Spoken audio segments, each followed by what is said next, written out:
और ये मनरेगा का अंतिम वीडियो है और 5वां पार्ट खत्म हो जाएगा। 5 पार्टों में हमने इसको बांटा हुआ था। तो मनरेगा की इस अंतिम वीडियो में अपन देखते हैं कि और भी क्या क्या चीजें बची हैं, उनको फिर पूरा जो है एक चर्चा कर लेंगे। और जिसको मैं पहले ही बता चुका हूं कि जो करेंट का डेटा होगा वो मैं आर्थिक सर्वेक्षण में इसको अपडेट करवाऊंगा, लेकिन कुछ चीजें हैं जिनको आपको कभी कभी इस तरह के सवालों को पूछ लेता है। जैसे कि जो सर्वाधिक जो कार्य दिवस सर्वाधिक जो कार्य दिवस मानव दिवस कार्य जो सृजित करने का मतलब नंबर अगर देखा जाए, पूरे देश में अगर नंबर देखा जाए कि सर्वाधिक जो है एक मानव दिवस कार्य का सृजन करने में किस राज्य का सर्वाधिक योगदान रहा है, तो वो हमारा छत्तीसगढ़ प्रथम स्थान पर रहा है।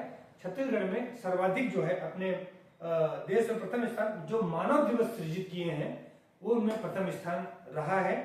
लगभग 16 लाख मानव दिवस का सृजन किया जा चुका है, तो ये बड़ा अचीवमेंट है।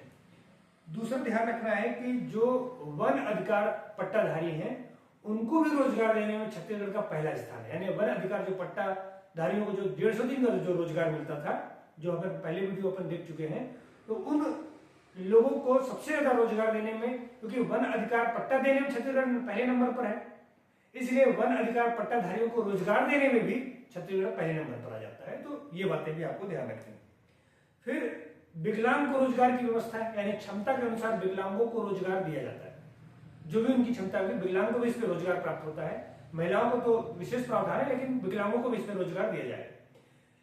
विकलांगों को रोजगार देने की स्थिति में इसका छत्तीसगढ़ का जो स्थान आता है वो चौथा स्थान आता है।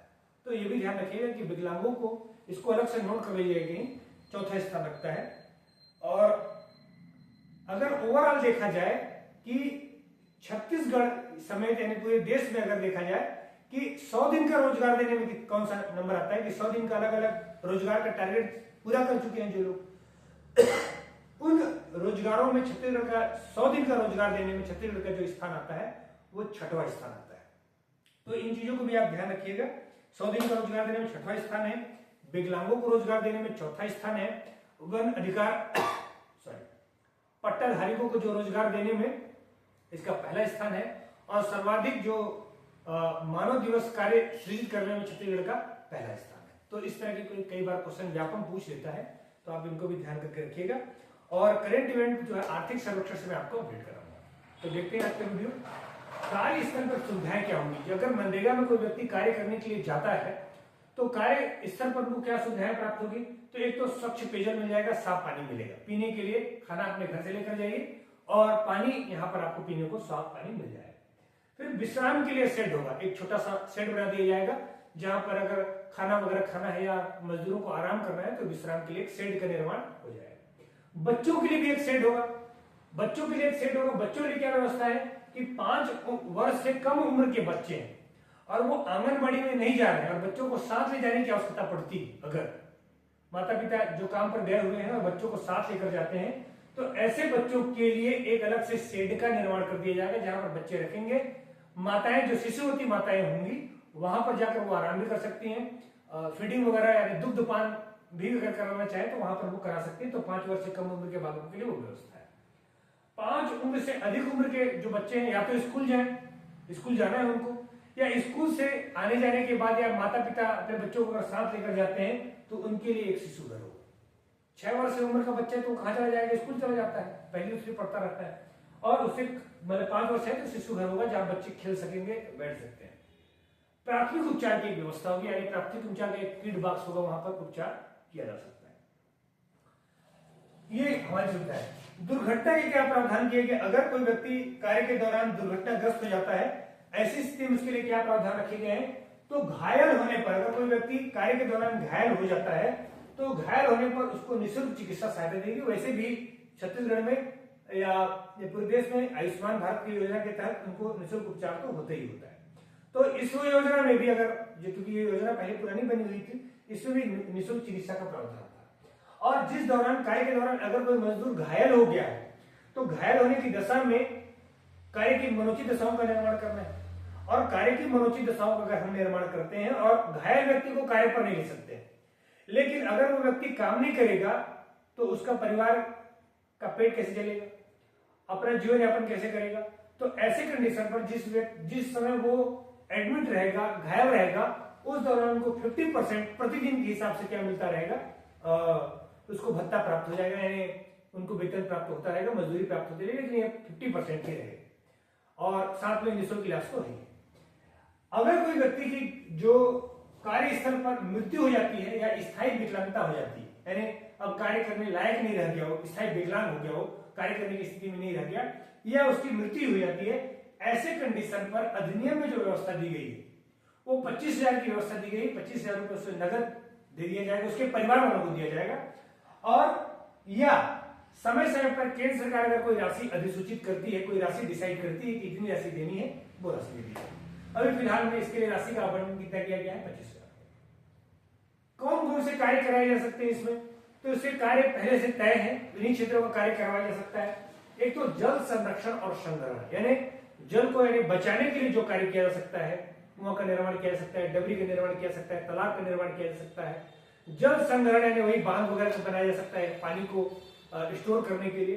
तो जल संरक्षण और संरक्षण से संबंधित कार्य नंबर 1। सूखा बचाव, अगर कोई किसी क्षेत्र में, किसी ब्लॉक में सूखा पड़ गया हुआ है तो सूखा बचाव का कार्यक्रम भी इसी क्षेत्र के अंतर्गत इनको कार्य दे दिया जाए। वृक्षारोपण और वनारोपण, जंगल लगाना हो या जो राजस्व ग्राम है उनमें वृक्षारोपण का कार्य करना है तो मनरेगा के तहत वृक्षारोपण भी किया जाता है। और वन रोपण यानी जंगल में वृद्धि, यानी वनों में वृद्धि करने के लिए वन रोपण होता है। परंपरागत जल स्रोतों का पुनरुद्धार, परंपरागत जल स्रोत जैसे कुएं हैं, बावड़ियां हैं, तालाब है या कोई डैम है, वहां पर उनको फिर से अगर उनका पुनरुद्धार करने यानी जीर्णोद्धार करने की आवश्यकता पड़ती है, सफाई करने की आवश्यकता पड़ती है, उनके गाद निकालने की आवश्यकता पड़ती है, गहरीकरण की आवश्यकता पड़ती है, तो परंपरागत जल स्रोतों का पुनरुद्धार किया जा सकता है। सिंचाई के लिए छोटे नहर बनाए जा सकते हैं, सूक्ष्म सिंचाई, लघु सिंचाई के लिए डबरी वगैरह का निर्माण किया जा सकता है। एसटी/एससी के भूमि सुधार, यानी कोई एसटी/एससी वर्ग कोई व्यक्ति है और अपने भूमि की गुणवत्ता में सुधार करना चाहता है, जैसे चकबंदी करना है, मेड़बंदी करना है, गहरीकरण करना है, तो वो वाला काम भी किया जा सकता है। और साथ में अनुसूचित जाति एवं जनजाति वर्ग के व्यक्तियों के लिए, मतलब एसटी/एससी के लिए आवास का निर्माण आवश्यकता पड़ता है, तो आवास का निर्माण भी मनरेगा के तहत किया जा सकता है। भूमि सुधार, वही चकबंदी वगैरह का भूमि सुधार का कोई काम है, सड़क निर्माण है, नाली का निर्माण किया है, तो ये बाढ़ नियंत्रण, सुरक्षा और जल निकासी, किसी नदी में बाढ़ आ जाता है तो जल निकासी की व्यवस्था बनानी हो रही, नाली बनाना पड़ेगा, खरंजे के निर्माण करना पड़ेगा, तो उसके जल निकासी की कैसी व्यवस्था करनी है वो सब। 12 सड़कों का निर्माण और सड़कों में पुलिया जो निर्माण होगा वो, और जो ग्राम सड़क होंगे यानी ग्राम कच्चे सड़कों का निर्माण करना होगा वो मनरेगा के तहत किया जा सकता है। 12 सड़क मतलब जहां पर आवाजाही 12 महीने यानी बरसात में, ठंडी में, गर्मी में सब जगह हो सके। गौशाला का निर्माण, इसको छत्तीसगढ़ में नया जोड़ा गया है, गोठान का निर्माण इसी योजना के तहत किया जाएगा। गोठान का निर्माण हो रहा था तो गौशाला का निर्माण किया जा सकता है। या इनके अलावा केंद्र सरकार या राज्य सरकार द्वारा कोई अधिसूचित कोई कार्य है तो उन कार्यों का भी क्या किया जा सकता है, यहां पर कार्य किए जा सकते हैं। तो ये सारे जो कार्य हैं उनको आपको ध्यान रखना है, ठीक है। तो यही है कि स्वच्छ पेयजल है, विश्राम है। अच्छा, मनरेगा, हमारे एक स्टूडेंट हैं जो जिन्होंने कहा था कि मनरेगा का फुल फॉर्म भी बताइएगा। तो मनरेगा यानी इसका पूरा नाम होता है Mahatma Gandhi national rural employment guarantee scheme. तो इनका, इसको भी याद रखिएगा, तो कभी व्यापक में ये उसका फुल फॉर्म पूछ लेता है। तो फुल फॉर्म क्या होगा मनरेगा का? मनरेगा क्या, ये भी याद रखिएगा, MGNREGA। तो M for Mahatma, G for Gandhi, N for national, R for rural, E for employment, G for आपका गारंटी, और A आपका जो है A फॉर है ना, और S फॉर स्कीम, जो है S भी रहेगा इसमें, स्कीम, ठीक है। तो ये मनरेगा का पूरा फुल फॉर्म है, इसको भी आप ध्यान रखिएगा, मनरेगा से सवाल पूछ सकता है। और इसके करेंट डेटा को मैं आपके आर्थिक सर्वेक्षण में अपडेट करवाऊंगा। तो ये था मनरेगा का पूरा कंप्लीट 5 पार्ट में वीडियो। तो वीडियो आपको कैसा लगा कमेंट करके जरूर बताइएगा, और अगर वीडियो अच्छा लगा होगा तो अधिक से अधिक लोगों तक शेयर कीजिएगा, ताकि मुझे भी मोटिवेशन मिल सके, अधिक से अधिक इसको जो है पूरे कोर्स को बनाने के लिए मोटिवेशन मिल सके। जितने ज़्यादा लोग देखते हैं और जितने ज़्यादा लोग इसको पसंद करते हैं, शेयर करते हैं, तो फिर कार्य करने के लिए आदमी खुद स्वतः ही प्रेरित हो जाता है। तो प्लीज़ इसको शेयर जरूर कीजिएगा और जो सुझाव है वो सुझाव दीजिएगा। तो आज के लिए इतने ही, बहुत बहुत धन्यवाद।